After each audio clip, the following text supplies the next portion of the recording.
نحمده ونصلي على رسوله الكريم اما بعد فاعوذ بالله من الشيطان الرجيم بسم الله الرحمن الرحيم رب اشرح لي صدري ويسر لي امري واحلل عقدة من لساني يفقهوا قولي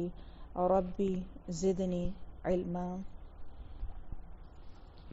موت کے وقت راحت کی دعا۔ اللہم اصلح لی دینی الذی هو عصمة امری واصلح لی دنیای التی فیہا معاشی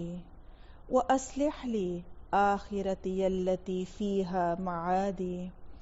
واجعل الحیاة زیادة لی فی کل خیر واجعل الموت راحة لی من کل شر۔ کیا دعا ہے؟ اے اللہ، میرے لیے میرے دین کو درست فرما جو میرے معاملات کا محافظ ہے، میری دنیا کو درست فرما جس میں میرا رزق ہے، اور میری آخرت کو درست فرما جس میں میرا لوٹنا ہے، اور زندگی کو ہر بھلائی میں میرے لیے زیادتی کا باعث بنا، اور موت کو ہر شر سے میرے لیے راحت کا ذریعہ کر دے۔ بہت ہی جامع دعا ہے، کیونکہ انسان جہاں اپنی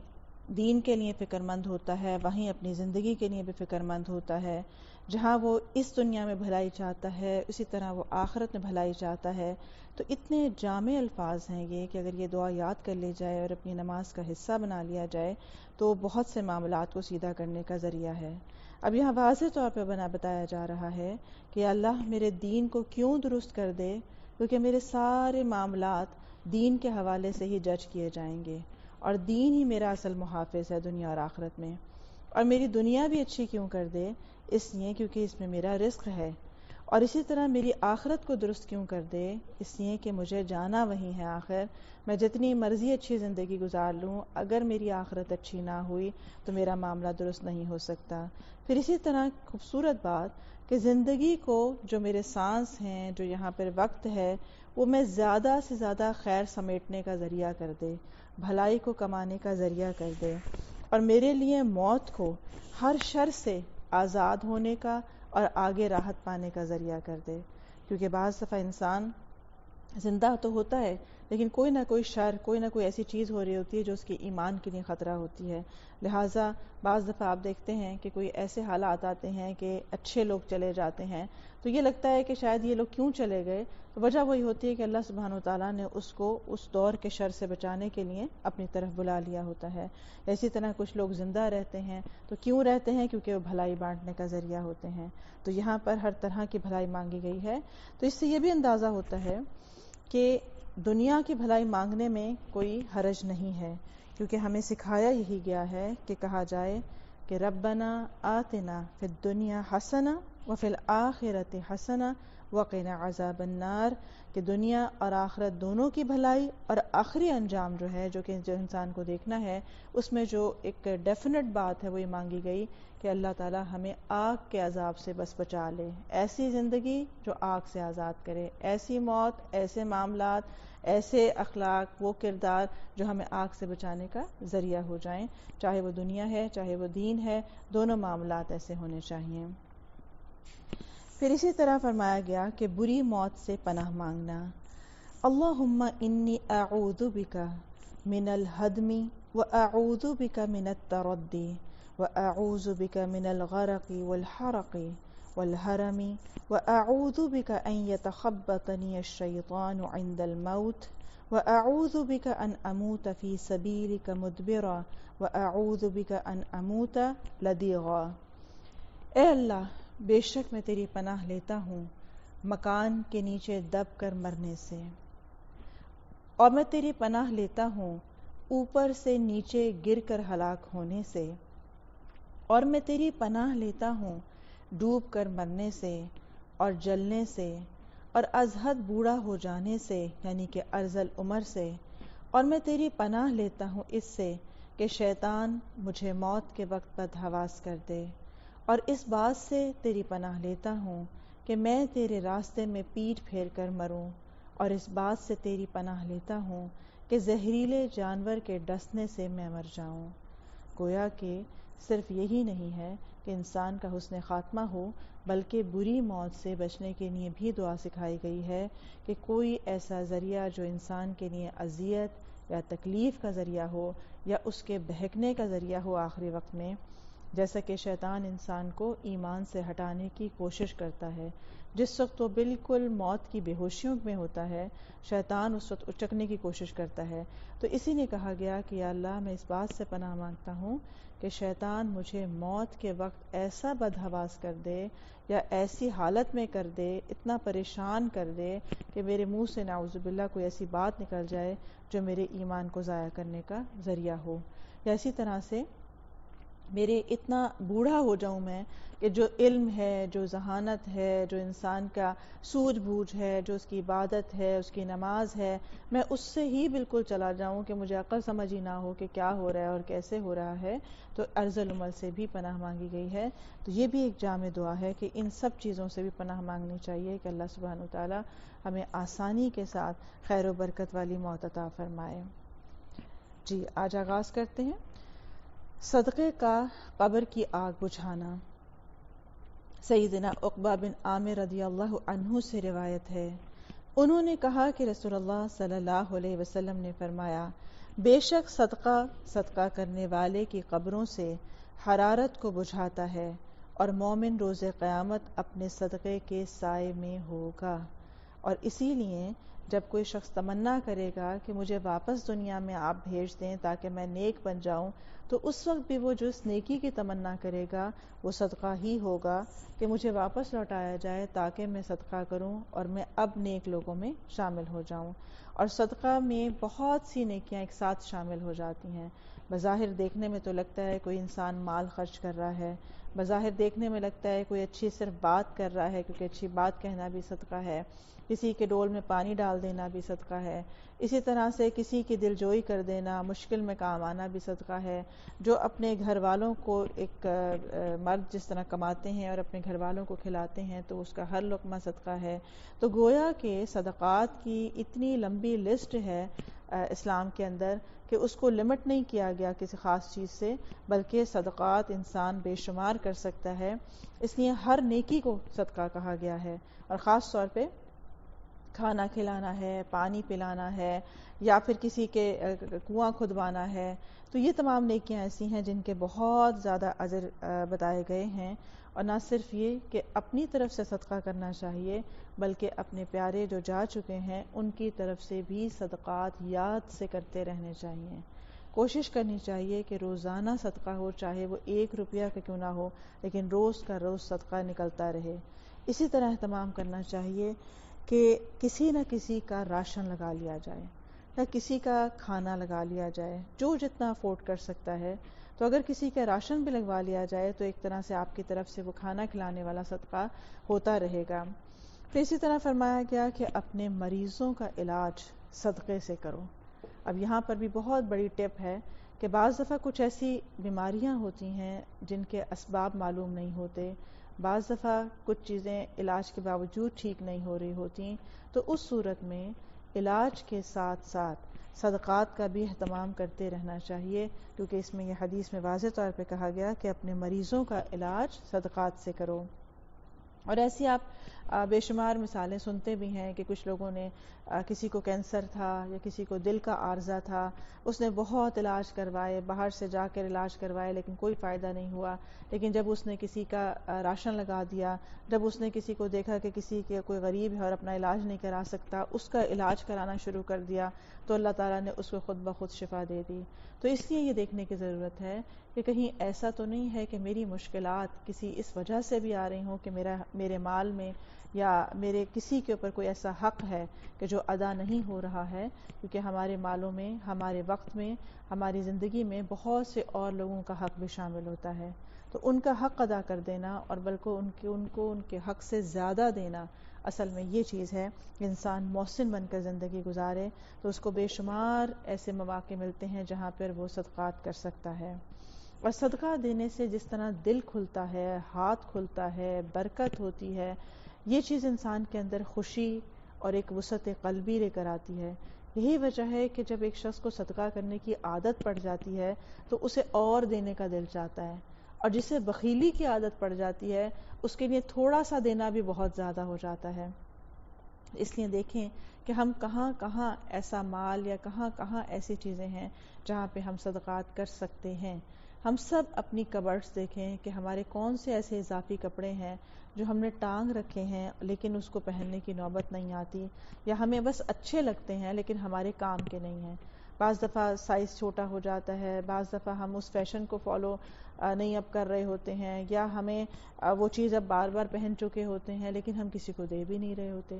تو اس لیے ہم بڑی آسانی کے ساتھ ان صدقات میں اضافہ کر سکتے ہیں، کیونکہ ہم نئے کپڑے بھی بناتے رہتے ہیں، گھر کی چیزیں بھی نئی لیتے رہتے ہیں، تو کیوں نہ ہم اس چیز کو اپنی الماریوں کو چھانٹی کریں۔ دیکھیں کون سے ایکسٹرا جوتے ہیں جو ہم نہیں پہنتے، کتنے لوگ ہیں جن کے پاس ایک جوتا خریدنے کا نہیں ہے، ہمارے پاس ڈھیر ہیں۔ پھر ایسے کپڑے نکالیں، پھر ایسے برتن دیکھیں کہ جو اضافی برتن ہمارے گھروں میں رکھے رہتے ہیں لیکن اس کا کوئی استعمال نہیں ہوتا، اور کتنے ایسے لوگ ہوتے ہیں جو اس سے محروم ہوتے ہیں۔ تو ایک ایک چیز کو اگر دیکھا جائے تو ہم بہت سارے صدقات کر سکتے ہیں۔ اسی طرح بعض دفعہ دوائیں گھر میں رکھی رہتی ہیں، ایک دفعہ لے آتے ہیں، استعمال نہیں ہوتی ہیں، ایکسپائر بھی نہیں ہوئی ہوتی ہیں، لیکن وہ ہم رکھے ایکسپائر کر دیتے ہیں، تو ان دواؤں کو کسی ایسے اسٹور پہ دے دینا کہ جہاں کہا جائے کہ یہ مفت تقسیم کر دی جائیں اگر کوئی یہ دوا لینے آتا ہے۔ تو یہ چیزیں بھی بہت سارے ایسے آئیڈیاز ہو سکتے ہیں کہ اگر آپ سوچنے پہ آئیں کہ میری زندگی میں صدقات کا کس طرح سے اضافہ ہو سکتا ہے، اور اس کو کیوں کریں؟ صرف اپنی خاطر، کسی پر احسان کے لیے نہیں، کسی کے دکھاوے کے لیے نہیں، بلکہ اس لیے کیونکہ اللہ سبحانہ وتعالیٰ قبروں کی حرارت کو بجھانے کا ذریعہ بنا دیتا ہے ان صدقات کو۔ اسی طرح انسان اپنے صدقے کے سائے میں ہوگا۔ اب سوچیں ہم نے کتنے صدقات کیے اور ہمیں کتنا سایہ اس دن سایہ چاہیے ہوگا جس دن سورج سوا نیزے پر آیا ہوا ہوگا۔ تو ہمیں کتنی ضرورت، جتنی ضرورت وہاں ہوگی، کیا واقعی ہمارے اتنے صدقات ہیں؟ کتنے ہی صدقات تو ہماری ریاکاری کے نظر ہو جاتے ہیں، اور کتنے ہی صدقات صرف ہم دنیا دکھاوے یا تعریف کے لیے کرتے ہیں۔ اللہ کی خاطر جتنے کیے جاتے ہیں اس کی تعداد تو ویسے ہی بہت کم ہے۔ اس لیے اخلاص کے ساتھ اللہ کے لیے دینا شروع کریں، اور جب دینے والے بنیں گے تو انشاءاللہ اپنے مال میں، اپنی زندگی میں برکت دیکھیں گے، کیونکہ نبی اکرم صلی اللہ علیہ وسلم نے قسم کھا کے فرمایا کہ صدقہ دینے سے مال کم نہیں ہوتا ہے۔ تو اس سے بڑی بات کوئی ہو نہیں سکتی ہے کہ ایک حدیث میں یہ بات کہی گئی اور گارنٹی دی گئی کہ یہ وہ انویسٹمنٹ ہے جس کو دینے کے بعد انسان کے مال میں برکت ہوتی ہے اور کمی نہیں ہوتی ہے۔ مومن کو سکون کی نیند سلا دیا جانا۔ سیدنا ابو ہریرہ رضی اللہ عنہ سے روایت ہے کہ رسول اللہ صلی اللہ علیہ وسلم نے فرمایا، اس میت کے لیے اس کی قبر لمبائی اور چوڑائی میں 70 ہاتھ فراخ کر دی جاتی ہے، پھر اس کے لیے اس میں روشنی کر دی جاتی ہے، پھر اسے کہا جاتا ہے کہ سو جاؤ، تو وہ کہتا ہے کہ میں اپنے گھر والوں کی طرف لوٹ جاؤں تاکہ میں انہیں خبر دے دوں، تو وہ دونوں کہتے ہیں اس دلہن کی طرح سو جاؤ جسے کوئی نہیں جگاتا مگر وہ جو اس کو سب سے زیادہ پیارا ہوتا ہے، جہاں تک کہ اللہ اسے اس کی خوابگاہ سے اٹھائے گا۔ تو اسی طرح سے یعنی کہ یہ جو سکون ہے، آرام ہے، ایک راحت ہے، تو یہ بھی اللہ سبحانہ وتعالیٰ کی طرف سے انعام ہے، لیکن کن لوگوں کے لیے ہے؟ کہ جو لوگ اس دنیا میں مشقت اٹھاتے ہیں، اپنے نفس کو قربان کرتے ہیں، اپنی خواہشات کو قربان کرتے ہیں، اور صرف اللہ کی خاطر کرتے ہیں۔ کیونکہ ایک ہوتا ہے دنیا کی خاطر کوئی کام نہ کرنا تاکہ لوگ ہمیں اچھا سمجھیں، ایک ہوتا ہے ڈاکٹر کے کہے پر کچھ غذا کھانا چھوڑ دینا، اور ایک ہوتا ہے اللہ کا حکم سمجھ کر کسی کام کو سے رک جانا۔ تو ان دو چیزوں میں فرق ہے۔ لہٰذا ہم دیکھیں کہ ہماری زندگی میں اللہ سبحانہ وتعالیٰ کی اطاعت کتنی ہے، اور لوگوں کے ڈر سے ہم نے کتنے ایسے اعمال ہیں تو یا تو کرتے رہتے ہیں حالانکہ وہ دین نہیں ہے، یا کچھ کاموں سے رکے رہتے ہیں حالانکہ وہ دین ہے۔ تو یہ سب چیزیں بھی درست کرنے کی ضرورت ہے۔ روح کا سبز پرندوں میں ڈالا جانا۔ سیدنا ابو ہریرہ نبی اکرم صلی اللہ علیہ وسلم سے روایت کرتے ہیں کہ جس جسم کو اسی طرح لوٹا دیا جاتا ہے جیسے اس کی ابتدا ہوئی تھی، اور اس کی روح کو ایک پاکیزہ جسم میں ڈال دیا جاتا ہے جو کہ پرندے ہیں جو جنت کے درختوں کے ساتھ لٹکے ہوئے ہیں۔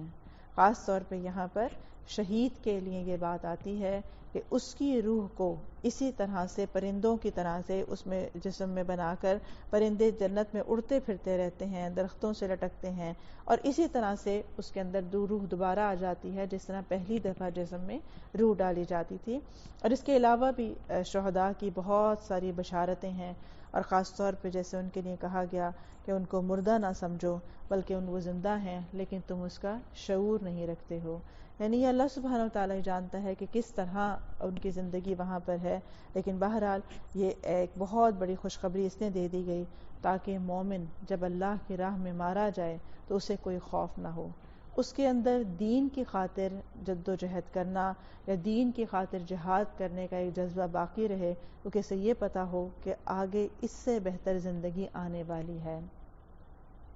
شہداء کو گھر اور رزق ملنا۔ سیدنا ابن عباس رضی اللہ عنہ سے روایت ہے، انہوں نے کہا کہ رسول اللہ صلی اللہ علیہ وسلم نے فرمایا، شہداء جنت کے دروازے پر موجود ایک نہر کے کنارے پر سبز رنگ کے خیمے میں رہتے ہیں، اور ان کی طرف ان کا رزق جنت سے صبح و شام آتا رہتا ہے۔ گویا کہ جو شہداء کی زندگی ہے وہ جنت میں ویسے ہی آغاز ہو جاتی ہے جیسا کہ اللہ سبحانہ وتعالیٰ کا وعدہ ہے کہ شہید کا جو خون بھی ہوتا ہے وہ گرنے سے پہلے قبولیت پا جاتا ہے، اور اگر واقعی اللہ کی خاطر شہید ہوا ہو کوئی تو اس میں بھی اپنی نیت کو درست کرنا بہت اہم ہے، کیونکہ یہی وہ بڑے بڑے کام ہیں جیسے قاری قرآن ہونا یا شہید ہونا کہ جن کے بارے میں وعید بھی آتی ہے کہ انہی کو سب سے پہلے جہنم میں ڈالا جائے گا، کہ جو اتنے بڑے بڑے نیکیاں کرنے والے ہوں گے یہ وہ لوگ ہوں گے کہ جو ریاکاری کی خاطر کرتے تھے۔ پھر ان کو بلایا جائے گا اور ان سے کہا جائے گا کہ لوگ تمہیں قاری قرآن کہتے تھے، لوگ تمہیں حافظ کہتے تھے، لوگ تمہیں شہید کہتے تھے، اور تم نے اسی کی خاطر یہ سب کچھ کیا تھا، اس لیے آج کوئی اجر نہیں ہے۔ تو اس لیے یہ دیکھنے کی ضرورت ہے کہ جب بھی کوئی عمل کریں تو شیطان کیا کوشش کرتا ہے کہ انسان سے وہ عمل اگر نہ بھی رکوا سکے تو کم از کم اس کی نیت میں ضرور جھول ڈال دیتا ہے، جیسے کہ بعض دفعہ شہرت چاہنا کہ لوگ مجھے سخی سمجھیں، لوگ مجھے شہید کہیں۔ تو اس لیے شہادت کی زندگی بھی جو ہے وہ بہترین زندگی ہے، لیکن وہ اللہ کی خاطر ہو تو۔ اس لیے مسلمان یا مومن جو ہے وہ اللہ کی خاطر یا اسلام کا کلمہ بلند کرنے کی خاطر، حق کا کلمہ بلند کرنے کی خاطر ہی لڑتا ہے۔ اس لیے وطن کی خاطر لڑنا یا کسی فوج کی خاطر لڑنا یا نوکری کی خاطر لڑنا، کیونکہ اب ہیں ایک جوائن کی بھی ہے فورس، اب کیا کریں نوکری ہے تو لڑنا پڑے گا، یہ سب نیتیں جو ہیں وہ انسان کے اجر کو ختم کرنے کا ذریعہ بن جاتی ہیں۔ جنت کا کھانا۔ ایک انصاری صحابی سے روایت ہے کہ ایک مرتبہ ہم لوگ رسول اللہ صلی اللہ علیہ وسلم کے ہمراہ ایک انصاری کے جنازے میں نکلے، اور میں اس وقت نوعمر تھا اور اپنے والد کے ساتھ تھا، تو رسول اللہ صلی اللہ علیہ وسلم قبر کے گڑھے کے کنارے بیٹھ گئے اور قبر کھودنے والے کو تلقین کرنے لگے کہ سر کی جانب سے اسے کشادہ کرو اور دونوں پاؤں کی جانب سے کشادہ کرو، البتہ اس کے لیے جنت میں انگور کے بہت سے خوشے بھی ہیں۔ سبحان اللہ۔ انصار کا جو مرتبہ ہے وہ ہم سب جانتے ہیں کہ کس طرح انہوں نے اسلام کی خدمت کی تھی، کس طرح مہاجرین کی خدمت کی تھی۔ تو اسی لیے آپ دیکھیں کہ ایک انصاری کا جنازہ جب جا رہا تھا تو نبی اکرم صلی اللہ علیہ وسلم ساتھ تھے،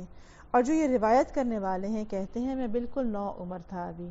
اس سے یہ بھی پتہ چلا کہ ایسے مواقع پر اپنے بچوں کی بھی تربیت کرنی چاہیے،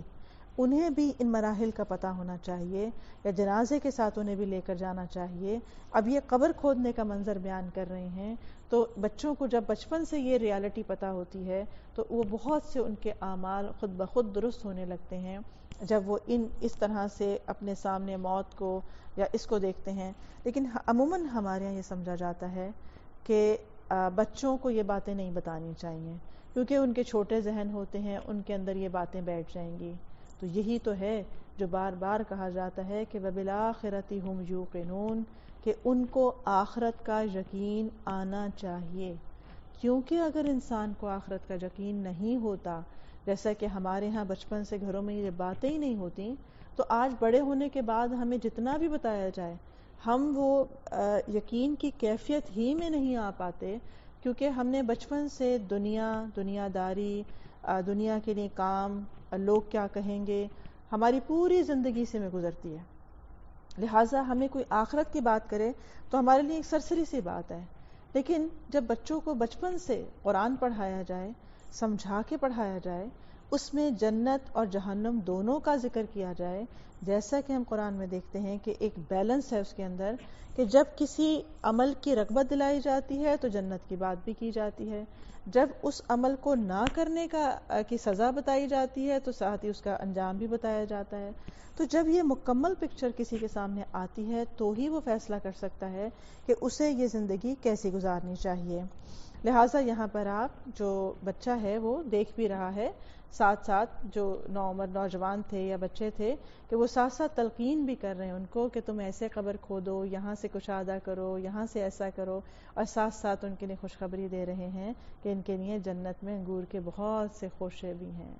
کیا خوش نصیب یہ لوگ ہیں جن کو نبی اکرم صلی اللہ علیہ وسلم نے خوشخبریاں عطا کی اور دنیا میں ہی عطا کی. اللہ سبحانہ و تعالی ہمیں بھی ویسا ایمان اور ویسا انجام نصیب فرمائے. شہداء کی خصوصی مہمان نوازی. سیدنا مسروق رضی اللہ عنہ سے روایت ہے، انہوں نے کہا کہ ہم نے عبداللہ بن مسعود سے اس آیت کے بارے میں سوال کیا، اور جنہیں اللہ کے راستے میں قتل کیا جائے، یہ جو آیات ہیں کہ جنہیں اللہ کے راستے میں قتل کیا جائے انہیں مردہ گمان نہ کرو، بلکہ وہ زندہ ہیں، اپنے رب کے پاس سے رزق دیے جاتے ہیں. تو انہوں نے کہا کہ ہم بھی رسول اللہ صلی اللہ علیہ وسلم سے اس بارے میں سوال کر چکے ہیں. تو آپ نے فرمایا کہ ان کی روحیں سبز پرندوں کے پیٹ میں ہوتی ہیں، ان کے لیے ایسی قندیلیں ہیں جو عرش کے ساتھ لٹکی ہوئی ہیں، اور وہ روحیں جنت میں جہاں چاہیں کھاتی اور پھرتی ہیں، پھر انہی قندیلوں میں واپس آ جاتی ہیں. ان کا رب ان کی طرف جھانک کر دیکھتا ہے اور فرماتا ہے، کیا تمہیں کسی چیز کی خواہش ہے؟ وہ عرض کرتے ہیں، ہم کس چیز کی خواہش کریں، حالانکہ ہم جہاں چاہتے ہیں جنت میں کھاتے پھرتے ہیں. اللہ سبحانہ وتعالیٰ ان سے اس طرح 3 مرتبہ فرماتا ہے. پھر جب وہ دیکھتے ہیں کہ انہیں کوئی چیز مانگے بغیر نہیں چھوڑا جائے گا تو وہ عرض کرتے ہیں، اے رب، ہم چاہتے ہیں کہ تو ہماری روحیں ہمارے جسموں میں لوٹا دے، یہاں تک کہ ہم تیرے راستے میں ایک مرتبہ پھر قتل کیے جائیں. پھر جب اللہ دیکھتا ہے کہ انہیں اب کوئی ضرورت نہیں ہے تو انہیں چھوڑ دیا جاتا ہے. سبحان اللہ. یہ ہے وہ اللہ سبحانہ وتعالیٰ کے لیے اخلاص کا نتیجہ کہ جو مومن ہے وہ مخلص ہے تو پھر اللہ سبحانہ وتعالیٰ اس سے ہر کوشش کو قبول فرما لیتا ہے،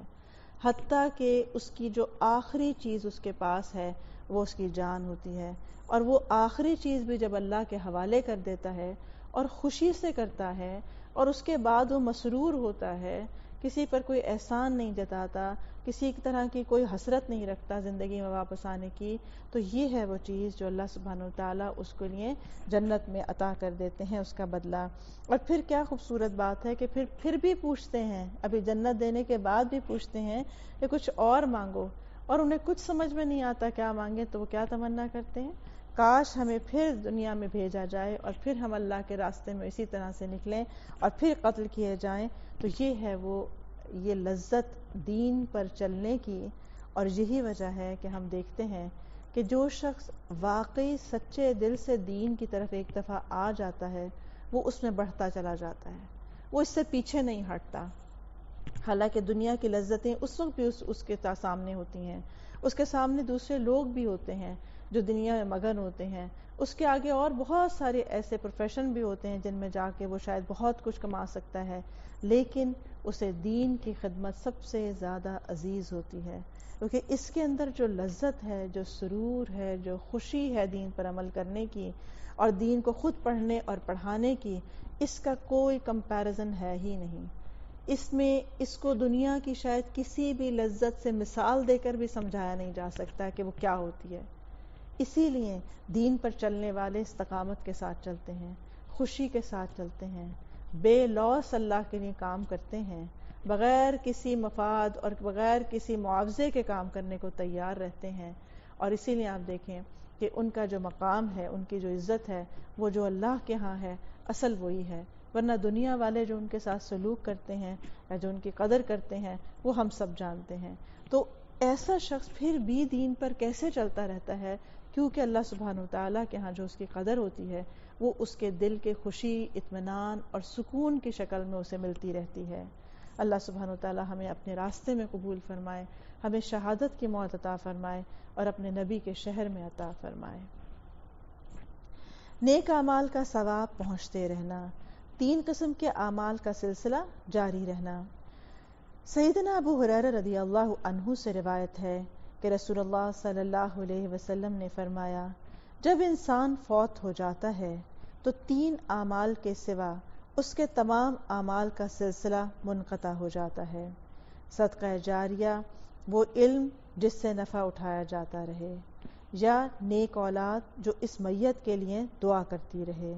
یعنی کوئی بھی صدقہ جاریہ آپ کسی کام میں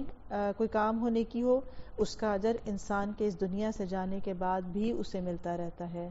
اسی طرح جس کو نفع بخش علم جو اس نے کسی کو پڑھایا، سکھایا، بتایا، اور وہ شخص علم حاصل کرنے کے بعد خود بھی عمل کرتا ہے اور آگے بھی سکھانے کا ذریعہ بنتا ہے، تو یہ سلسلہ بھی جہاں تک جائے گا، رہتی دنیا تک، تو اس سکھانے والے کو اس کا اجر ملتا رہے گا. اسی طرح سے وہ نیک اولاد جو میت کے لیے دعا بھی کرتی ہو. اب یہاں پر صرف اولاد نہیں کہا جا رہا کہ صاحب اولاد ہونا انسان کے لیے ایسا ہے، کیونکہ اولادیں تو بہت سی ہوتی ہیں، لیکن کتنے % صدقہ جاریہ اولادیں ہوتی ہیں؟ کتنے % وہ آج اولاد ہے جو ماں باپ کے جانے کے بعد یا ان کی زندگی میں ان کے لیے دعا بھی کرتی ہو؟ پھر کتنے % وہ ماں باپ ہیں جو ان کو دین کا علم سکھاتے ہوں اور وہ ان کو یہ سمجھ بوجھ دیتے ہوں کہ والدین کا حق ہے کیا زندگی میں بھی اور ان کے جانے کے بعد بھی. یہی وجہ ہے کہ جب ہم ان کو دین کا علم نہیں دیتے اور ہم صرف ان کو دنیا میں مگن رکھتے ہیں تو بڑے ہونے کے بعد وہ اپنے والدین کا حق ادا نہیں کر پاتے، کیونکہ وہ جانتے ہی نہیں ہیں، یا وہ اس کا نقصان ہی نہیں جانتے کہ ماں باپ کے ساتھ زیادتی کرنا، ان کو جواب دینا، ان کی نافرمانی کرنا، یا بڑھاپے میں ان کے کام نہ آنا، ان کی ضروریات کا خیال نہ رکھنا، یا ان سے جھڑک کے بات کرنا، یا ان کی باتوں کو برداشت نہ کر کے ان کے آگے چڑچڑاپن شو کرنا. اس سب کا کیا انجام ہے جب وہ جانتے ہی نہیں ہیں، کیونکہ ہم نے ان کو دین نہیں سکھایا ہوتا. تو پھر ایسی ہی اولاد اپنے والدین سے نہ تو اس طرح سے محبت کا حق ادا کرتی ہے، نہ ان کے فوت ہونے کے بعد ان کا حق ادا کر پاتی ہے دعا کی شکل میں. تو اس لیے اپنی اولاد کو دین میں یہ بتانا ضروری ہے کہ والدین کا حق کیا ہے اور جانے کے بعد والدین کے حق میں کیسے دعا کی جا سکتی ہے. آپ اکثر دیکھیں کہ بڑوں کو نہیں پتا ہوتا یہ والی دعا کہ رب ارحمہما کما ربیانی صغیرہ جو ہے یہ والدین کی دعا ہے، یاد ہی نہیں ہوتی یہ دعا، اکثر ان کو مطلب ہی نہیں پتا ہوتا اس دعا کا. تو پھر دعا کیسے کی جائے گی؟ پھر چاہے 8 بیٹے بھی کیوں نہ ہو جائیں تو وہ ہمارے کسی کام نہیں آتے جب آنکھ بند ہو جاتی ہے. اس لیے اپنی زندگی میں صدقہ جاریہ میں یہ لگانے کی کوشش کرنی چاہیے. اب صدقہ جاریہ کون سی ہوتے ہیں نیکیاں؟ وہ نیکیاں کہ جو ہمارے جانے کے بعد بھی جاری رہیں. مثلا کسی نے کوئی درخت لگا دیا اور اس میں سے کوئی پرند چرند انسان جو بھی کھاتا ہے اس کا ثواب لگانے والے کو جاتا ہے. کہیں پر آپ نے پانی کا انتظام کر دیا، لیکن پانی تو آپ نے ایک دفعہ لگایا، لیکن جب تک لوگ اس پانی سے فائدہ اٹھاتے رہیں گے، ان کے کام آتا رہے گا، سیرابی ہوتی رہے گی، اس سے فصلیں اگتی رہیں گی، جہاں جہاں وہ استعمال ہوگا وہ آپ کے لیے ہوگا. اسی طرح کسی کو تعلیم دلوا دینا، چاہے دین کی ہے چاہے دنیا کی ہے، کوئی نفع بخش علم عطا کر دینا، جیسے کچھ لوگوں کو اسپانسر کر دیتے ہیں، اپنے خرچے پہ پڑھا دیتے ہیں، یا بعض دفعہ کوئی شخص دین کا علم حاصل کرنا چاہتا ہے، اس کے پاس فیس کے پیسے نہیں ہوتے تو اس کو اس میں مدد دے دینا، یا عام دنیا کی تعلیم میں کسی نفع بخش علم میں اس کی فیس ادا کر کے اس کو کسی قابل بنا دینا. یہ ایک ایسی چیز ہے کہ جو جب تک وہ شخص اور اس کا علم اور اس کی خیر باقی رہے گی تو مرنے والے کو بھی اس کا اجر ملتا رہے گا. اسی طرح سے یہاں نفع بخش علم کی بات ہے تو ہمیں دیکھنا چاہیے کہ ہمارے پاس جتنی ڈگریاں ہیں یا ہم نے جتنا وقت لگایا اپنی ان پڑھائیوں کے اوپر، کیا اس سے ہم نفع بھی اٹھاتے ہیں یا نہیں. کیونکہ نفع بخش علم صرف دین کا علم نہیں ہوتا، بلکہ ہر وہ چیز، ہر وہ علم جو کسی بھی طرح انسانیت کے کام آ جائے اور ان کی دنیا اور آخرت میں بھلائی کا ذریعہ بنے، وہ نفع بخش علم ہوتا ہے۔ مثلاً ایک میڈیکل کی فیلڈ ہے، ایک شخص کسی کو کا علاج کرتا ہے، یا ایک شخص کسی کو علاج کا طریقہ سکھا دیتا ہے، کسی کو کوئی طب نبوی کے ذریعے سے علاج بتا دیتا ہے، یا کوئی بھی ایسی چیز سکھا دیتا ہے، تو جب تک وہ شخص خیر بانٹتا رہے گا اس کا اجر و ثواب اس کو ملے گا جس نے ان کو سکھایا تھا۔ تو اس معاملے میں استادوں کا بہت بڑی اہم ایک کام اور ذمہ داری بنتی ہے کہ وہ جیسا علم سکھائیں تو ایمانداری سے سکھائیں، بہترین علم سکھائیں اور نفع بخش علم سکھائیں، کیونکہ بعض دفعہ موقع تو مل جاتا ہے استاد بننے کا، لیکن کچھ لوگ ٹائم پاس کرتے ہیں، یا کچھ لوگ اسٹوڈنٹ پہ وہ توجہ نہیں دیتے ہیں، یا اس وقت کی اس علم کی اہمیت نہیں جان رہے ہوتے، صرف نوکری کر رہے ہوتے ہیں۔ تو یہ بھی ایک بہت بڑا اجر کمانے کا ذریعہ ہے کہ جب کسی کو علم دینے کا موقع مل جائے۔ اولاد کی دعا سے درجات بلند ہونا۔ سیدنا ابو ہریرہ رضی اللہ عنہ سے روایت ہے، انہوں نے کہا کہ رسول اللہ صلی اللہ علیہ وسلم نے فرمایا، بے شک اللہ عز و جل جنت میں نیک آدمی کا درجہ بلند فرمائیں گے، تو وہ عرض کرے گا، اے رب یہ درجہ مجھے کیسے حاصل ہوا؟ اللہ سبحانہ وتعالیٰ فرمائیں گے کہ تیری اولاد کا تیرے لیے استغفار کرنے کی وجہ سے۔ یہ کتنا بڑا اجر ہے ایک مومن کے لیے، کیونکہ کسی بھی غیر مسلم کے لیے دعا نہیں کی جا سکتی، اور یہ بہت بڑی بدبختی ہے کہ کوئی شخص فوت ہو جائے لیکن اس کے لیے کوئی بخشش کی دعا نہ کر سکے، اور کتنا بڑا اعزاز ہے مومن کے لیے، کیونکہ بہت سارے اعمال بعض دفعہ انسان سے ہو جاتے ہیں جن کی وہ استغفار نہیں کر پاتا، بعض دفعہ انجانے میں نہیں، یا بھول میں، غفلت میں نہیں ہوتا، تو اللہ سبحانہ وتعالیٰ نے جانے کے بعد بھی یہ جو پیچھے سے دروازہ کھلا ہوا ہے کہ ہمیں دعائیں کرنے والوں کی دعائیں پہنچتی ہیں، اگر ہماری طرف سے کوئی صدقہ کرتا ہے تو وہ پہنچتا ہے، اگر ہماری طرف سے کوئی پانی لگوا دیتا ہے اس کا اجر ملتا ہے، اور ایصال ثواب کے جتنے بھی طریقے ہیں وہ سنت میں بتا دیے گئے ہیں کہ کون سے ایسے طریقے ہیں جن کے ذریعے سے ایصال ثواب ہو سکتا ہے۔ تو یہ اللہ سبحانہ وتعالیٰ کا کرم ہے، اور اسی لیے جب کوئی شخص کسی کی طرف سے، خاص طور پہ اولاد کا ذکر ہے، لیکن کوئی بھی شخص جب کسی کی طرف سے بھی کوئی ایسا کام کرتا ہے جس سے اسے اجر پہنچے، تو اس کا جب درجہ بلند ہوتا ہے تو وہ سوال کرتا ہے کہ میں نے تو کوئی عمل ہی نہیں کیا، تو یہ کیسے ہوا؟ تو اللہ سبحانہ تعالیٰ بتاتے ہیں کہ تمہاری اولاد کے تمہاری طرف سے بخشش مانگنے کی وجہ سے یہ کیا گیا ہے۔ اس لیے ہم سب لازم کر لیں کہ اپنے والدین کے لیے کثرت سے دعا کیا کریں، یعنی زندگی میں بھی کہ دعا رب ارحمہما کما ربیانی صغیرا، اور فوت ہونے کے بعد بھی یہ دعا کہ اللہ تعالیٰ ان کو بخش دے، انہوں نے جو ہمارے ساتھ نیکیاں کی ہیں اللہ سبحانہ وتعالیٰ ان کو قبول فرمائے، ان کی کمی کوتاہی سے درگزر فرمائے، اور ان کے کوئی بھی ایسے کوئی چیز تھی کہ جس کی وجہ سے ان کے کمی بیشی ہوئی زندگی میں، چاہے کسی کے بھی حق میں تھی، چاہے اولاد کے حق میں تھی، تربیت نہیں اچھی کر سکے، پتہ نہیں تھا، آتی نہیں تھی، کوئی بھی ایسی چیز تھی، تو اس کے لیے بھی معافی مانگتے رہنی چاہیے۔ تو اپنے پیاروں کے لیے بخشش کی دعا مانگنا، کل مومن مومنات کی بخشش کی دعا مانگنا، یہ سب لازم کر لیں اپنے اوپر، کیونکہ یہ ایک ایسی چیز ہے کہ جو ہر انسان کی ضرورت ہے۔ آج ہم کسی کے لیے کر رہے ہیں تو کل کوئی ہمارے لیے کرے، شاید ہم بھی اسی طرح سے کوئی ہمارا درجہ بلند کیا جائے تو ہم بھی سوال کریں اور اللہ سبحانہ وتعالیٰ فرمائے کہ فلاں کے بخشش مانگنے کی وجہ سے ہمارا درجہ بلند ہوا ہے۔ اللہ سبحانہ وتعالیٰ ہماری اولادوں کو نیک بنائے اور ہمیں اپنے والدین کے حق میں نیک بنائے کہ ان کے حق میں ہم دعائیں کرنے والے ہوں۔ قبر کا عذاب۔ قبر کا عذاب برحق ہے۔ سیدہ عائشہ رضی اللہ عنہا سے روایت ہے کہ ایک یہودی عورت ان کے پاس آئی، اس نے عذاب قبر کا ذکر کیا اور عائشہ رضی اللہ عنہا سے کہا کہ اللہ آپ کو عذاب قبر سے پناہ میں رکھے۔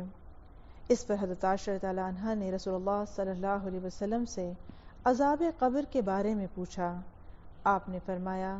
ہاں عذاب قبر حق ہے۔ حضرت عائشہ نے بیان کیا کہ پھر میں نے کبھی ایسا نہیں دیکھا کہ رسول اللہ صلی اللہ علیہ وسلم نے کوئی نماز پڑھی ہو اور اس میں عذاب قبر سے اللہ کی پناہ نہ مانگی ہو۔ گویا کہ جب وہ اس خاتون نے جو کہ یہودی خاتون تھی، اس نے جب عذاب قبر کا ذکر کیا تو حضرت عائشہ تعالیٰ عنہ نے تصدیق کے طور پر نبی اکرم صلی اللہ علیہ وسلم سے اس کے بارے میں پوچھا اور آپ نے اس کے برحق ہونے کی تصدیق کی۔ تو یہ بات بھی اچھی طرح سمجھ لینی چاہیے کہ جو قبر کی زندگی ہے وہ جنت کے باغوں میں سے باغ ہے یا جہنم کے گڑھوں میں سے ایک گڑھا ہے۔ تو اس بارے میں ہمارا ایمان ہونا چاہیے کیونکہ اس پر احادیث موجود ہیں۔ اور پھر آپ نے فرمایا کہ آپ نے کوئی نماز ایسی نہیں پڑھی ہوتی تھی جس میں آپ عذاب قبر سے پناہ نہ مانگتے ہوں۔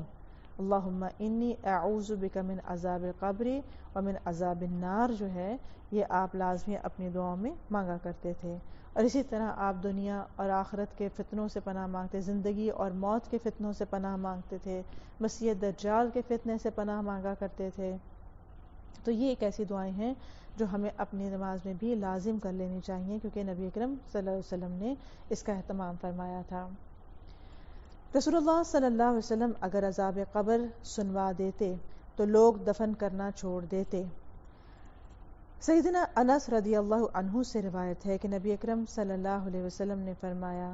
اگر مجھے یہ ڈر نہ ہوتا کہ تم لوگ اپنے مردوں کو دفن کرنا چھوڑ دو گے تو میں اللہ سے دعا کرتا کہ وہ تمہیں قبر کا عذاب سنوا دے۔ تو گویا کہ آپ کو سنوایا گیا اور آپ نے اس کی دہشت جو محسوس کی تو آپ نے اس لیے ہمیں سب کو الرٹ کیا اس بات سے کہ اگر ایسا ہو کہ تم وہ عذاب سن لو تو تم کیا کرو گے کہ تم اپنے مردوں کو دفن کرنا چھوڑ دو گے۔ لہٰذا جب کوئی بھی ایسا آواز ہوتی ہے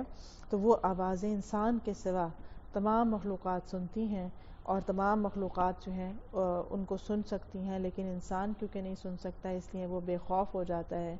یہی وجہ ہے کہ ہم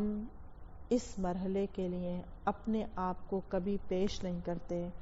ہمارے کبھی وہم و گمان میں بھی نہیں آتا کہ کبھی ہم ایسے ہوں گے کہ ہم اس جگہ پہ جا کے لٹائے جائیں گے، مٹی ڈالے جائیں گے، ہمارے ساتھ وہ سب کچھ ہو سکتا ہے جو کہ عذاب قبر جیسا کہ سنوایا گیا۔ اور اس وجہ سے ہم بعض دفعہ کچھ اعمال یا اپنے نفس کی کچھ برائیوں سے چھٹکارا نہیں لے پاتے کیونکہ ہم اس کو اس یقینی کیفیت کے ساتھ نہیں لیتے ہیں۔ اس لیے عذاب قبر کی جتنی بھی دعائیں ہیں وہ یاد ہونی چاہیے اور جتنے عذاب قبر کے اسباب ہیں وہ بھی پتہ ہونے چاہیے، کیا کیا چیز ہے جو مجھے قبر میں تنگی دے سکتی ہے۔ تو آج کتنی ہی خواہش کیوں نہ ہو، اپنی خواہشات کو ایک طرف رکھتے ہوئے ان سب اعمال کو چھوڑ دیں جو انسان کو قبر میں یا حشر میں رسوا کرنے والے ہیں یا کسی بھی تنگی یا عذاب دینے کا ذریعہ بننے والے ہیں۔ اللہ سبحانہ وتعالی ہمیں ہر طرح کے فتنے سے محفوظ فرمائے۔ جانوروں کو عذاب کی آوازیں آنا۔ سیدنا ابن مسعود رضی اللہ عنہ نبی اکرم صلی اللہ علیہ وسلم سے روایت کرتے ہیں کہ آپ صلی اللہ علیہ وسلم نے فرمایا، بے شک مردوں کو ان کی قبروں میں عذاب دیا جاتا ہے جہاں تک کہ یقیناً جانور ان کی آوازیں سنتے ہیں۔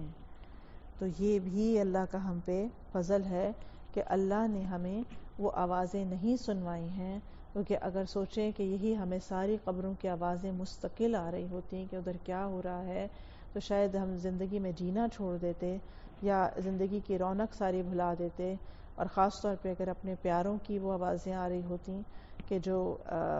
سنوائی گئی ہیں جانوروں کو لیکن ہمیں نہیں۔ تو اس لیے اس بات کا یقین کر لینا چاہیے کہ ایسا ہوتا ہے، عذاب قبر ہے اور اس کے اندر انسان اپنے اعمال کی بنا پر وہ سب کچھ دیکھتا ہے، لہٰذا اپنے اعمال کو درست کریں اور ہر ایک کے لیے، تمام مسلمات کے لیے دعا کرتے رہیں، یا اللہ ہر ایک سے عذاب قبر کو ہٹا دے، ہر ایک کی بخشش فرما۔ پتہ نہیں کس کے حق میں ہماری کون سی سفارش کب قبول ہو جائے اور اللہ سبحانہ وتعالی کسی کو نجات دے دے۔ تو اس لیے اپنے ساتھ ساتھ ہر ایک کی فکر کرنی چاہیے۔ قبر کا عذاب محسوس کر کے گدھے کا بدک جانا۔ سیدنا زید بن ثابت رضی اللہ عنہ سے روایت ہے،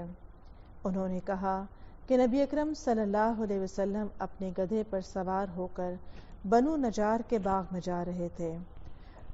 اور ہم بھی آپ کے ساتھ تھے کہ اچانک وہ گدھا بدک گیا، قریب تھا کہ وہ آپ کو نیچے گرا دے، دیکھا تو وہاں 6 یا 5 یا 4 قبریں تھیں۔ آپ صلی اللہ علیہ وسلم نے فرمایا کیا کوئی ان قبر والوں کو جانتا ہے؟ تو ایک آدمی نے عرض کیا میں جانتا ہوں۔ آپ نے فرمایا یہ لوگ کب مرے ہیں؟ اس آدمی نے عرض کیا یہ لوگ شرک کی حالت میں مرے۔ تو آپ صلی اللہ علیہ وسلم نے فرمایا بے شک ان لوگوں کو ان کی قبروں میں عذاب ہو رہا ہے۔ اگر مجھے یہ خیال نہ ہوتا کہ تم لوگ اپنے مردوں کو دفن کرنا چھوڑ دو گے تو میں اللہ سے دعا کرتا کہ وہ تمہیں بھی قبر کا عذاب سنا دے جیسا کہ میں سن رہا ہوں۔ پھر آپ صلی اللہ علیہ وسلم نے اپنے چہرے کا رخ ہماری طرف کیا اور فرمایا تم لوگ آگ کے عذاب سے اللہ کی پناہ مانگو۔ انہوں نے یعنی صحابہ کرام نے عرض کیا کہ ہم آگ کے عذاب سے اللہ کی پناہ مانگتے ہیں۔ پھر آپ صلی اللہ علیہ وسلم نے فرمایا تم قبر کے عذاب سے اللہ کی پناہ مانگو۔ صحابہ نے عرض کیا ہم قبر کے عذاب سے اللہ کی پناہ مانگتے ہیں۔ آپ نے فرمایا تم ہر قسم کے ظاہری اور باطنی فتنوں سے اللہ کی پناہ مانگو۔ صحابہ نے عرض کیا ہم ہر قسم کے ظاہری اور باطنی فتنوں سے اللہ کی پناہ مانگتے ہیں۔ آپ نے فرمایا تم دجال کے فتنے سے اللہ کی پناہ مانگو۔ انہوں نے عرض کیا ہم دجال کے فتنے سے اللہ کی پناہ مانگتے ہیں۔ اور یہ باقاعدہ مسنون دعاؤں میں یہ تمام جو اعوذ سے مراد جتنی پناہ کی دعائیں ہیں یہ اس میں واضح طور پر بیان کی گئی ہیں۔ تو مسنون دعاؤں میں سے ان دعاؤں کو یاد کر کے باقاعدہ طور پر اپنی نمازوں میں شامل رکھنا چاہیے، کیونکہ ہم سنتے تو تھے کہ فتنے آئیں گے قیامت کے قریب، لیکن آج ہم اپنی آنکھوں سے وہ سب کچھ ہوتا دیکھ رہے ہیں، اور قرب قیامت میں اور سے اور فتنے جو ہیں وہ تیزی کے ساتھ آئیں گے، حتیٰ کہ آپ نے فرمایا کہ میں تمہارے گھروں میں ان فتنوں کو دیکھ رہا ہوں کہ وہ بارش کے قطروں کی طرح وہ فتنے آ رہے ہیں۔ بارش کے قطرے کیا ہوتے ہیں؟ ایک قطرہ ٹپکتا ہے تو اس کے پیچھے ایک موسلا دھار ایک بارش شروع ہو جاتی ہے۔ تو گویا جب آغاز ہو جاتا ہے فتنوں کا تو پہلے تھوڑا تھوڑا، لیکن پھر اس کے بعد اس کی یلغار ہو جاتی ہے۔ تو اس سے بچت کا طریقہ یہی ہے کہ اپنے ایمان کو مضبوط رکھا جائے، ہر حال میں قرآن اور سنت کی پیروی کی جائے، چاہے کتنا ہی فتنے دنیا میں کیوں نہ ہو جائیں، اپنے لیے اپنے آپ کو بچا کے رکھا جائے۔ نہ صرف یہ کہ اپنے ایمان کو بچایا جائے بلکہ اللہ سبحانہ وتعالیٰ سے یہ ساری دعائیں مانگی جائیں جو کہ اس سے پناہ کی آپ صلی اللہ علیہ وسلم نے جس کا ذکر کیا ہے کہ اللہ سبحانہ وتعالیٰ سے مدد مانگتے رہیں کہ اللہ ہمارے ایمان کی حفاظت فرما اور ہمیں ان فتنوں کے وبال اور اس کے شر سے محفوظ فرما، اور اپنے آپ کو بچا کے رکھیں اس فتنوں سے، نہ کہ یہ کہ اس کے اندر کود جانا یا جو بھی بات ہو رہی ہو اس کے اندر ڈسکشن شروع کر دینا۔ ایسے دور میں جب فتنہ عام ہو جائے تو اپنے آپ کو گھروں میں رکھنا، اپنی زبان کو روک کے رکھنا، اپنے رویوں کو سنبھال کے محتاط ہو کے کرنا کہ کہیں کسی بات سے ایمان نہ ضائع ہو جائے۔ تو یہی ہمیں طریقہ سنت میں بتایا گیا ہے کہ فتنوں میں اپنے آپ کو بچا کے چلا جائے اور اپنے آپ کو روک کے رکھا جائے۔ تو اسی لیے جیسے جیسے فتنے آتے جائیں گے تو صرف اس کو ڈسکس کرنا اس کا علاج نہیں ہے کہ کتنے کہاں پر کیا ہو رہا ہے، کس ملک میں کس طرح ہے یا ادھر کیا ہو رہا ہے، بلکہ اس میں اللہ سے پناہ لیتے رہنا، اللہ کی پناہ میں آ جانا اور اپنے آپ کو نیکیوں اور ایمان میں زیادہ بڑھانے کی فکر کرنا اہم ہے۔ جہنم کا دروازہ کھلنا اور حرارت اور گرم ہوا آنا۔ سیدنا برا بن عازب رضی اللہ عنہ رسول اللہ صلی اللہ علیہ وسلم سے روایت کرتے ہیں اور اس کے لیے آگ کی طرف سے ایک دروازہ کھول دو۔ آپ صلی اللہ علیہ وسلم نے فرمایا تو اس کی حرارت اور گرم ہوا اس کے پاس آتی ہے، یعنی کہ جب قبر میں میت کو رکھا جاتا ہے۔ فرمایا اور اس پر اس کی قبر اس قدر تنگ کر دی جاتی ہے جہاں تک کہ اس کی پسلیاں ایک دوسرے میں پیوست ہو جاتی ہیں، گویا کہ جیسے انگلیوں کے اندر انگلیاں ایسے ڈالی جاتی ہیں تو جو دایاں حصہ ہے جسم کا وہ بائیں حصے میں اس طرح، کیونکہ قبر اتنا تنگ ہو جاتی ہے کہ وہ گھس جاتی ہیں۔ ایک تو یہ اذیت ہے، پھر دوسرا اس کی طرف آگ کا دروازہ کھول دیا جاتا ہے، استغفر اللہ یا ربی اللہم اجرنا من النار۔ اور پھر یہی نہیں بلکہ آگ اور پھر حرارت اور پھر گرم ہوا اور پھر تنگی، پھر اندھیرا، کیا کیا چیزیں ہیں جو جمع ہو جاتی ہیں. اور انسان اگر سوچے کہ اتنی مختصر سی زندگی کے اندر اتنا بڑا گھاٹے کا سودا، اور وہ بھی صرف اپنی چند خواہشات کے پیچھے اتنی نافرمانی کر لینا کہ اپنے آپ کو ہمیشہ کے عذاب میں ڈال دینا، تو یہ کہاں کی عقل مندی اور کہاں کا سودا ہے؟ اگر خواہشات بہت تنگ کرتی ہوں، یا بہت خواہشات کا ایسا غلبہ ہو کہ نافرمانی بار بار ہوتی ہو، یا کسی فحاشی سے یا کسی برائی سے نہ نکل پاتے ہوں، تو اس صورت میں اللہ سبحانہ و تعالیٰ سے رو کے دعا کریں کہ یا اللہ میرا یہ وبال مجھ سے دور کر دے، میری یہ بری خواہش مجھ سے دور کر دے، اور فوراً کسی نیک مجلس میں جانے کا اہتمام کریں، فوراً کسی ایسے شخص سے رابطہ کریں جو آپ کو نیکی کی بات بتائے اور برائی سے بچانے والا ہو، کیونکہ ایسے میں انسان جب تنہا ہوتا ہے تو وہ اور زیادہ برائی کی دلدل میں دھستا جاتا ہے. شیطان اس کے لیے برائی کو اور زیادہ آسان کر دیتا ہے. اسی لیے آپ دیکھیں کہ جو لوگ غلط کام کرتے ہیں وہ رات کی تنہائیوں میں کرتے ہیں. جو لوگ بے حیائی یا کسی ایسے کام میں ہوتے ہیں جو نافرمانی ہے، غیر شرعی ہے، وہ چھپ کے کام کرتے ہیں. وہ اکثر تنہائی پسند ہوتے ہیں تاکہ لوگ انہیں نہ دیکھیں. وہ رات کا انتظار کرتے ہیں کہ جب اکیلے میں ہوں گے تو ہم یہ فحاشی یا برائی یا یہ سب کچھ کریں گے، چاہے وہ فزیکلی ہو، چاہے وہ کمپیوٹر کی اسکرین کے ذریعے سے ہو، چاہے وہ کسی بھی طرح سے ہو. تو اس لیے یہ دیکھنے کی ضرورت ہے، یہ یاد رکھنے کی ضرورت ہے کہ اللہ سبحانہ وتعالی دن کی روشنی اور رات کی تاریکی، ہمارے مجمع اور ہماری تنہائی، ہر ایک جگہ پہ ہمیں یکساں طور پر دیکھتا اور ہماری ہر دل میں آنے والے خیالات اور ہماری نیتوں اور ہمارے اعمال سے واقف ہے. اس لیے اللہ سبحانہ وتعالیٰ کو موجود یہ سمجھ کے کہ اللہ سبحانہ وتعالیٰ میری مدد کر سکتا ہے، اللہ تعالیٰ مجھے اس برائی سے بچا سکتا ہے، اللہ سے حیا کرنا کہ اللہ تو مجھے دیکھ رہا ہے اگر کوئی بندہ بھی نہیں دیکھ رہا. تو یہ بڑی وعید ہے اس کے اوپر بھی کہ کوئی شخص بندوں سے تو حیا کرتا ہو لیکن اللہ سے اس کو کوئی حیا نہ آتی ہو، اللہ کی کوئی قدر نہ کرتا ہو.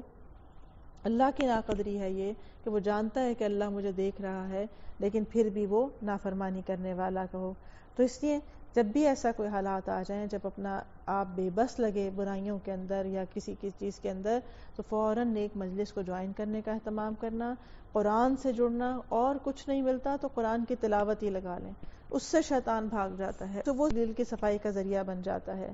اسی طرح سے کسی نیک علم کی مجلس کا جوائن کر لینا، تو یہ سب چیزیں بھی انسان کو بچانے کا ذریعہ ہیں. لیکن بہرحال جس بھی قیمت میں اپنے آپ کو، اپنے وجود کو، اپنی روح کو، اپنے جسم کو آگ سے بچانا پڑے تو وہ قیمت ادا کر لی جائے. اور وہ کیا ہے؟ ذرا سی اپنی ناجائز خواہشات کو روکنا، سوائے اس کے اور کوئی قیمت نہیں ہے. اور صرف جو اللہ نے کہا اس کی زندگی ویسی گزارنا. اور یہ بھی صرف یہ دیکھنے کی بات ہے کہ جب انسان جس چیز کو پریکٹس کرتا ہے وہ اسی چیز میں لذت یا اسی چیز اس کے لیے آسان ہو جاتی ہے، وہی چیز آسان ہو جاتی ہے. تو جس چیز کی طرف ہم پریکٹس کریں گے، اگر ہم نیکی کو پریکٹس کریں گے تو اللہ ہم پہ وہ آسان کر دیں گے، اللہ تعالیٰ ہماری لذت اس کے اندر رکھ دیں گے. تو اس لیے صرف اتنی سی بات ہے کہ اپنی ڈائریکشن کو سیدھا کرنے کی ضرورت ہے. ہم سب برائیوں سے بچ سکتے ہیں، صرف نیت و ارادے کی بات ہے. ہم سب نیکی کر سکتے ہیں، صرف نیکی کو جاننے کی ضرورت ہے کہ نیکی ہوتی کیا ہے. اسی طرح حسرت کے لیے جنت کا ٹھکانہ دکھایا جانا، حسرت کے لیے جنت کا ٹھکانہ دکھایا جانا. سیدنا ابو ہریرہ رضی اللہ عنہ سے روایت ہے، کہتے ہیں کہ رسول اللہ صلی اللہ علیہ وسلم نے فرمایا، ہر جہنمی اپنا ٹھکانہ جنت میں دیکھتا ہے تو وہ کہتا ہے کاش اللہ مجھے ہدایت دے دیتا، تو یہ بات اس کے لیے باعث حسرت بن جاتی ہے. استغفر اللہ یا ربی، اللہ ہمیں دونوں جہان کی حسرتوں سے بچائے. کیونکہ جس وقت اسے جہنم کا ٹھکانہ دکھایا جاتا ہے، ساتھ ہی اسے جنت پہ دکھا دی جاتی ہے کہ اگر تم فرما برداری کرتے تو یہاں آتے، اگر تم ہدایت پر چلتے تو تمہاری اصل جگہ یہ تھی. کیونکہ اللہ سبحانہ وتعالیٰ نے جب ہمیں مسلمان بنایا تو اسی لیے مسلمان بنایا کہ ہم جنت میں جا سکیں، اسی لیے ہمارے لیے آسانی پیدا کی، اسلام کو پہلے ہی پیدا کر کے کہ ہم نیکیاں ہمارے لیے آسان ہو سکیں. تو اس سے بڑی حسرت کوئی ہو سکتی ہے کہ کوئی شخص مسلمان پیدا ہو اس کے لیے اجر و ثواب ہو، اسے تمام کتاب واضح طور پہ بتا دی جائے، اللہ کے احکامات پتہ ہوں، اس کے انجام سے وہ واقف ہو، اللہ سبحانہ وتعالیٰ نے جہاں جہاں سے روکا وہ اس سے وہ واقف ہو، اس کے باوجود وہ اپنے آپ کو برے انجام سے نہ بچا سکے، جبکہ وہ مسلمان پیدا ہوا، رسول کی امت میں پیدا ہوا، اور تمام ہدایات اس کے پاس ہاتھ میں موجود تھیں۔ تو اس لیے ان حسرتوں سے، کل کی حسرتوں سے بچنے کے لیے ضروری ہے کہ آج قرآن کا علم حاصل کیا جائے اور اللہ سبحانہ وتعالیٰ سے قبولیت مانگی جائے کہ اللہ مجھے اپنے دین کے لیے قبول کر لے، مجھے اپنا کلام کو سمجھنے کی توفیق عطا فرما، اور اگر رغبت نہیں ہوتی تو اللہ سے رغبت مانگے کہ اللہ مجھے شوق دے دے دین کو سمجھنے کا، میرے لیے آسان کر دے۔ جہنم سے لباس اور بستر آنا اور آگ کی طرف دروازہ کھلنا۔ سیدنا برا بن عازب رضی اللہ عنہ رسول اللہ صلی اللہ علیہ وسلم سے روایت کرتے ہیں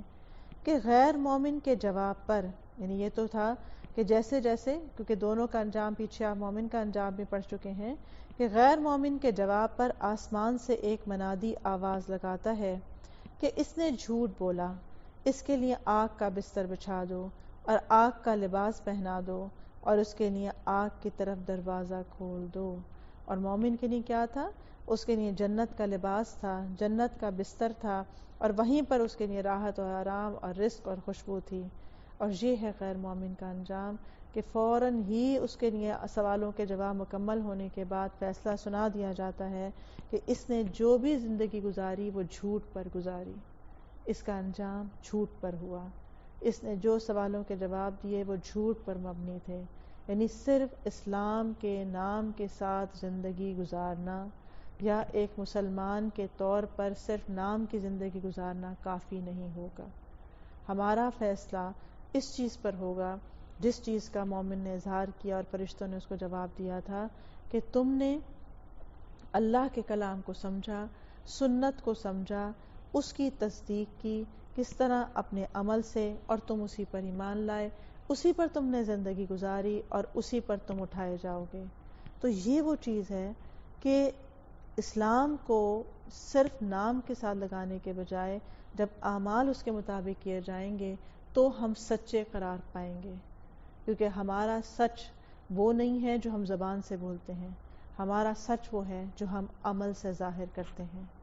ہم اپنے عمل میں ویسے ہیں جیسی ہماری نیتیں ہیں، اگر ہم نیت میں سچے ہیں تو ہمارے اعمال بھی سچے ہیں، اور اگر ہماری نیتوں کا کھوٹ ہے تو ہمارے اعمال خود بخود اس انجام سے دوچار ہو جاتے ہیں جو یہاں پر بیان کیا جا رہا ہے۔